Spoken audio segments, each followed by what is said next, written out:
Hello everyone, study today with Viplav YouTube channel में आप सभी का स्वागत है।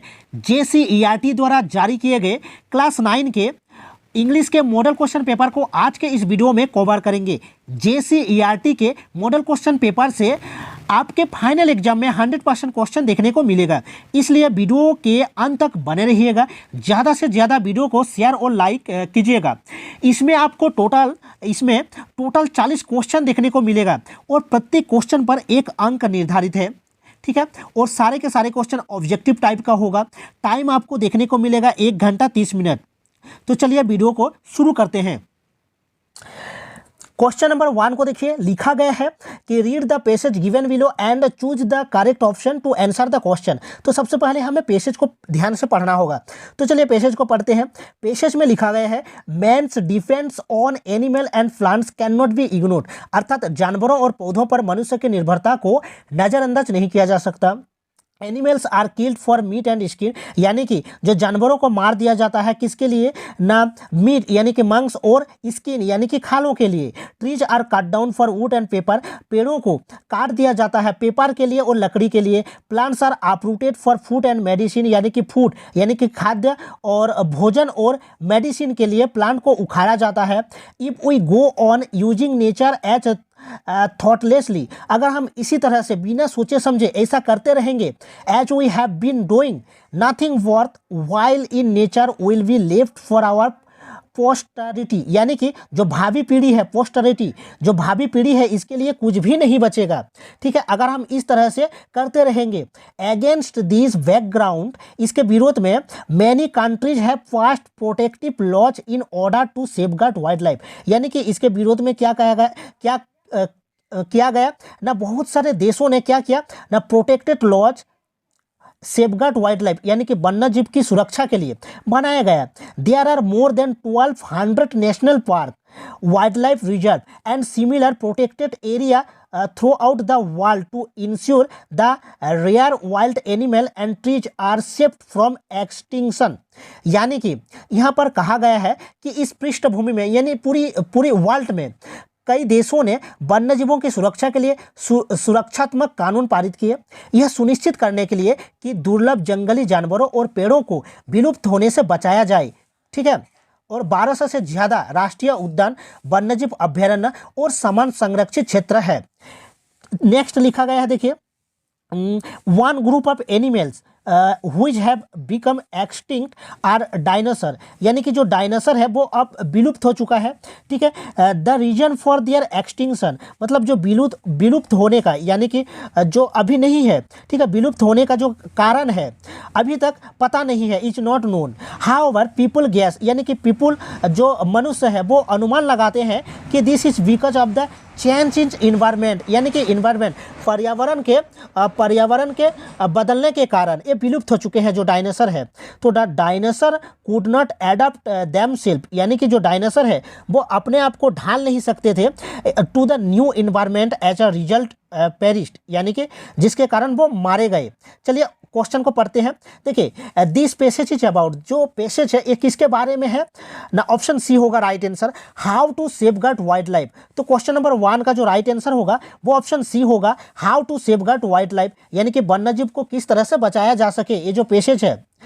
नेक्स्ट क्वेश्चन नंबर 2 को देखिए, लिखा गया है man is dependent on animal and plant for, मनुष्य जो जानवरों और पौधों पर निर्भर है, किस लिए निर्भर है ना, meat wood medicine all of the above. तो ऑल ऑफ द एबोव होगा, यानी कि मांस, लकड़ी और मेडिसिन, इन तीनों के लिए, ठीक है। All of the above paper के लिए भी निर्भर है, ठीक है। तो नेक्स्ट क्वेश्चन को देखते हैं, तो ऑप्शन डी होगा राइट आंसर।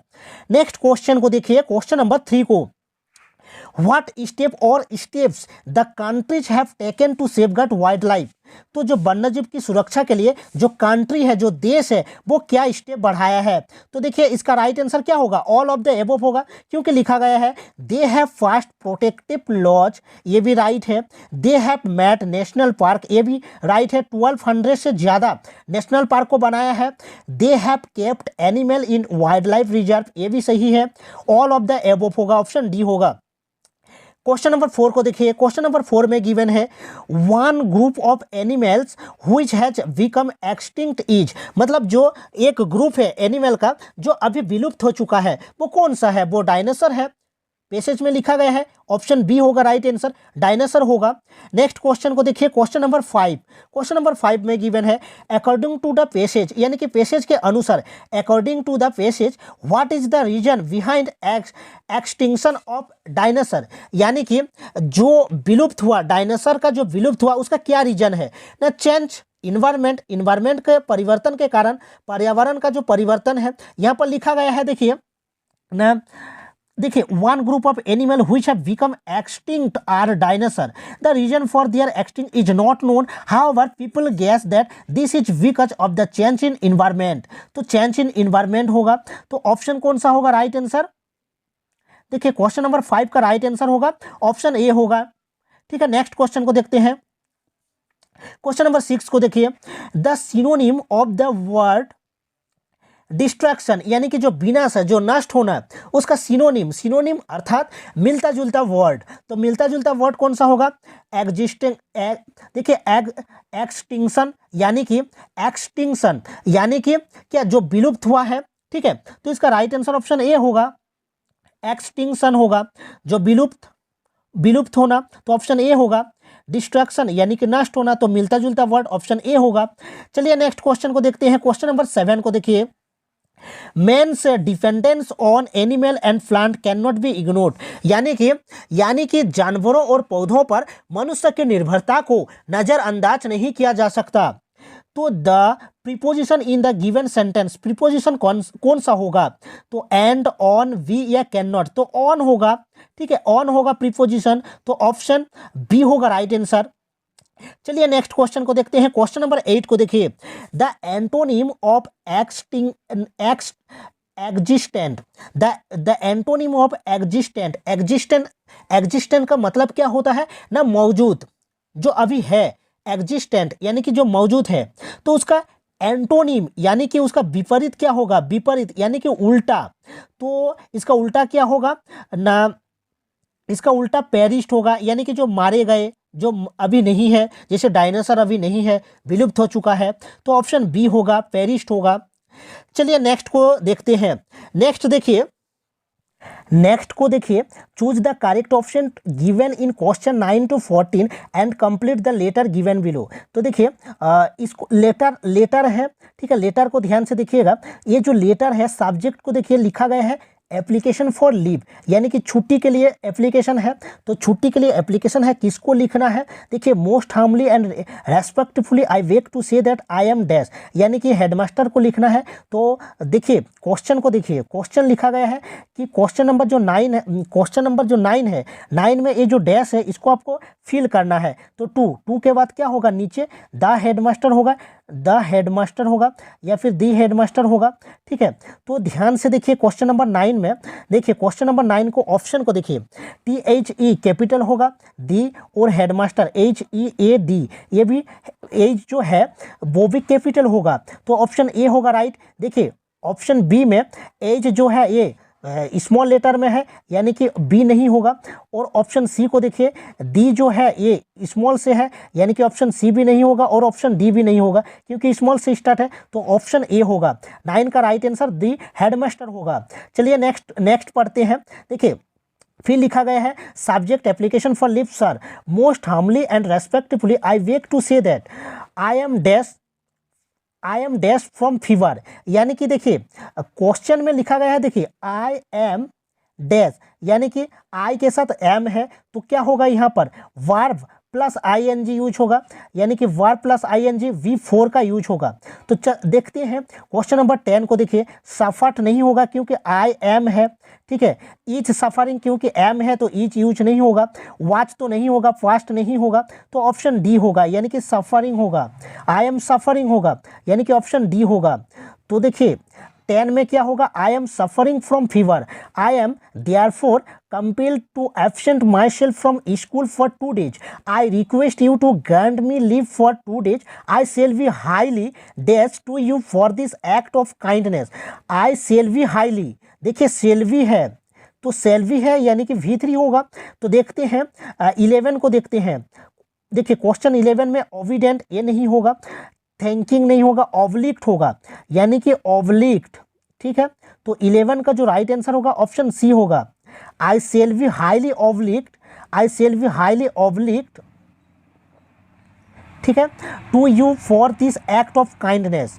ठीक है, तो इसका राइट आंसर 11 का ऑब्लिक्ट होगा। ठीक है, तो चलिए नेक्स्ट क्वेश्चन को देखते हैं, ऑब्लिक्ट होगा ऑप्शन सी। ठीक है, ऑप्शन सी होगा। नेक्स्ट देखिए 12 को, 12 यानी कि आपको लेटर को जाना होगा। लेटर में लिखा गया देखिए thanking you yours dad, yours dash लिखा गया है, तो डैश में क्या भरा जाएगा देखते हैं, ओविडेंटली, काइंडली, लवलिंग या लविंग। तो राइट आंसर ऑप्शन ए होगा, ओविडेंटली होगा। ठीक है, 12 का ओविडेंटली होगा यानी कि योर्स ओविडेंटली। नेक्स्ट देखिए ग्रामर पोर्शन है, तो ग्रामर पोर्शन में लिखा गया है कि my grand mother dash me stories last night, यानी कि लास्ट नाइट है यानी कि सिंपल पास्ट में है, यानी कि सिंपल पास्ट में है।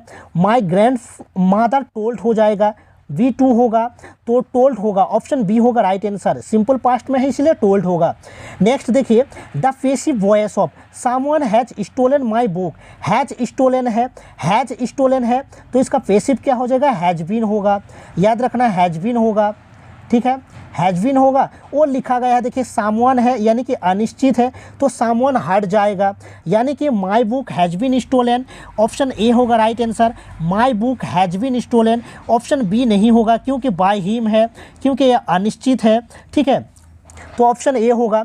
चलिए नेक्स्ट क्वेश्चन को देखते हैं, question number 15, Raman dash uh letter when I entered his room, यानी कि दो काम हुआ है। पहला काम देखिए when I entered his room, यानी कि ये सिंपल पास्ट में होता है। ठीक है, और सेकंड वाला क्या होगा, फास्ट कंटिन्यूअस में होगा, और फास्ट कंटिन्यूअस यानी कि वाच प्लस V4 होगा, यानी कि ऑप्शन बी होगा, Raman watch writing a letter when I entered his room, option B होगा राइट आंसर। चलिए नेक्स्ट क्वेश्चन को देखते हैं, क्वेश्चन नंबर 16 को, it is very dangerous to enter this the enemies camp, to enter यानी कि into होगा, इनटू। ठीक है, इनटू होगा, तो इसका राइट आंसर ऑप्शन बी होगा, इनटू होगा।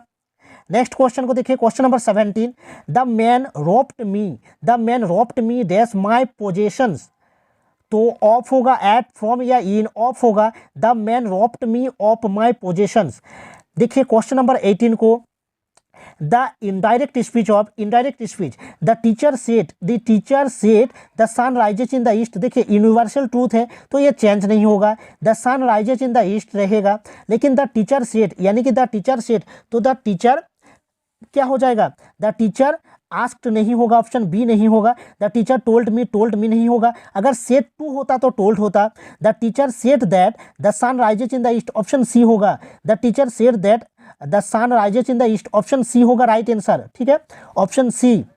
नेक्स्ट को देखते हैं क्वेश्चन नंबर 19 को, क्वेश्चन नंबर 19 को देखिए, the indirect speech of he said to me I am writing a letter, I am writing है यानी कि प्रेजेंट कंटिन्यूअस है, तो फास्ट कंटिन्यूअस में चेंज हो जाएगा।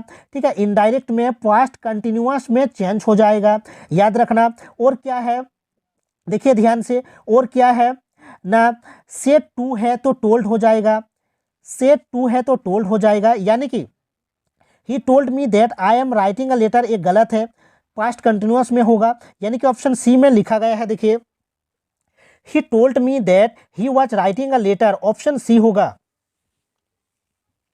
नेक्स्ट को देखिए, dash you tell me why you are weeping, must, can, may, यह शुड होगा तो कैन होगा, can you tell me why you are weeping.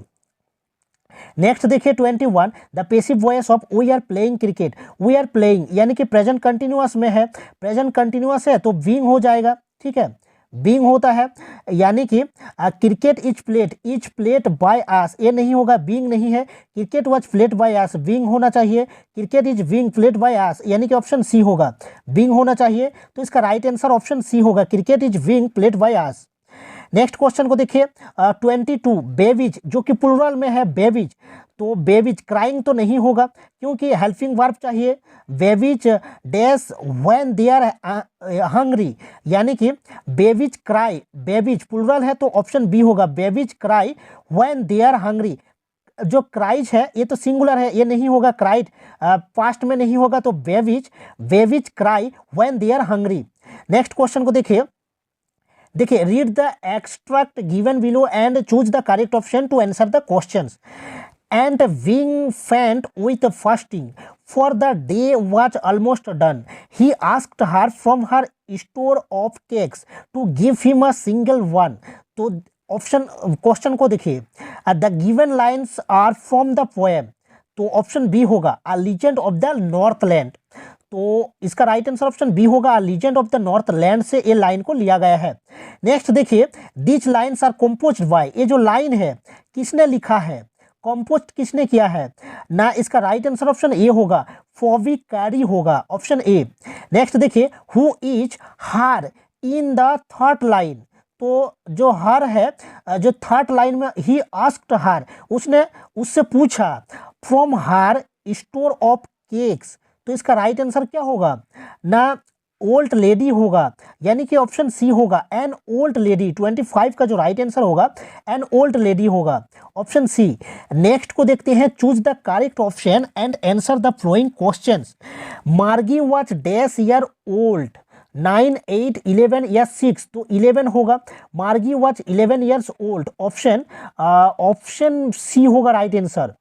Next को देखते हैं, who had learn to open the mind and body to sound and vibration, यानी कि मन और शरीर को ध्वनि और कंपन के प्रति खोलना किसने सीखा था, तो इसका राइट आंसर क्या होगा, इसका राइट आंसर होगा एविलिन ग्लेनी होगा, ऑप्शन बी होगा, ऑप्शन बी। नेक्स्ट को देखते हैं, the musical instrument which the emperor Aurangzeb bent was, यानी कि म्यूजिकल इंस्ट्रूमेंट जो वाद्य यंत्र था, म्यूजिकल इंस्ट्रूमेंट जिसको औरंगजेब ने बैन कर दिया था, बंद कर दिया था, वो कौन सा था, वो पंगी था, ठीक है, वो क्या था, पंगी था, ठीक है, तो इसका पुंगी, ठीक है, पुंगी या फिर तो ऑप्शन ए होगा, ठीक है, पुंगी।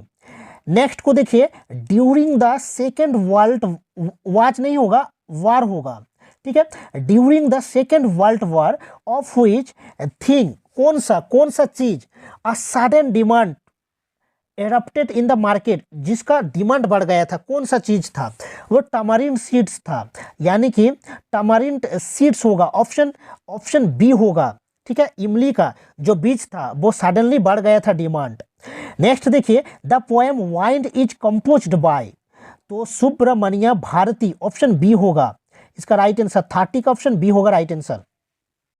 नेक्स्ट क्वेश्चन को देखिए, जैनुलब्दीन वाज कलम्स, मतलब कलम्स का जो जैनुलुद्दीन था वो कौन था, मदर, फादर, टीचर या नॉन ऑफ द एबोव, तो राइट आंसर ऑप्शन बी होगा, फादर होगा।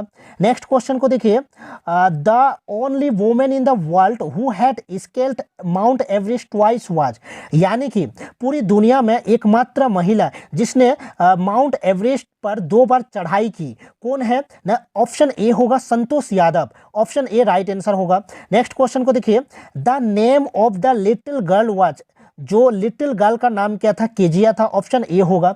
नेक्स्ट क्वेश्चन देखिए, the child went to a fair with his, यानी कि जो चाइल्ड था किसके साथ मेला घूमने गया था, तो पेरेंट्स, आंट, टीचर या फ्रेंड, तो राइट आंसर 34 का जो राइट आंसर होगा वो ए होगा, पेरेंट्स होगा, ऑप्शन ए। नेक्स्ट क्वेश्चन को देखते हैं 35, who could whip out endless stories and anecdotes, यानी कि कौन एंडलेस यानी कि अनंत कहानियां बुन सकता था, कौन था ना, ऑप्शन सी होगा, आई स्वरन होगा, आई स्वरन जो कि अनंत कहानियां बुन सकता था। नेक्स्ट क्वेश्चन को देखिए 36, from home had the grandfather word Toto, यानी कि किससे जो ग्रैंडफादर था, जो दादाजी थे, किससे टोटो को खरीदा था ना, ऑप्शन सी होगा, a tonga driver, option C tonga driver से खरीदा था। नेक्स्ट क्वेश्चन को देखिए, who grieve fat like a street side second bowl, यानी कि जो स्ट्रीट साइड यानी कि सड़क किनारे जो पवित्र बुल था, उसकी तरह हु ग्रीव फैट, किसने जो फैट बढ़ गया था, किसका ना, गुरु, डिसिपल, गोल्ड स्मिथ या वेगर। तो राइट आंसर ऑप्शन बी होगा, डिसिपल। ठीक है, ऑप्शन बी होगा। नेक्स्ट क्वेश्चन देखिए, question number 38, the statue of the happy Prince was covered with, जो स्टेचू था, हैप्पी प्रिंस का जो स्टेचू था, मूर्ति था, वो कवर्ड विद मतलब किससे कवर किया गया था चारों तरफ ना, गोल्ड से। ऑप्शन ए होगा, गोल्ड से। ठीक है, सोना से। नेक्स्ट क्वेश्चन देखिए, what was Behrman's dream, Behrman's का ड्रीम क्या था? तो to paint a masterpiece, option D होगा, टू पेंट अ मास्टरपीस, ये बहमान का ड्रीम था। नेक्स्ट क्वेश्चन देखिए, अंतिम question, last question, Erasama is a small town in Odisha, option D होगा, Erasama is a small town in Odisha. तो ये था लास्ट क्वेश्चन। अगर वीडियो अच्छा लगा है तो वीडियो को लाइक कीजिएगा, अगर आप चैनल में नए हैं तो चैनल को सब्सक्राइब कर लीजिएगा। मिलते हैं नेक्स्ट वीडियो में, थैंक यू।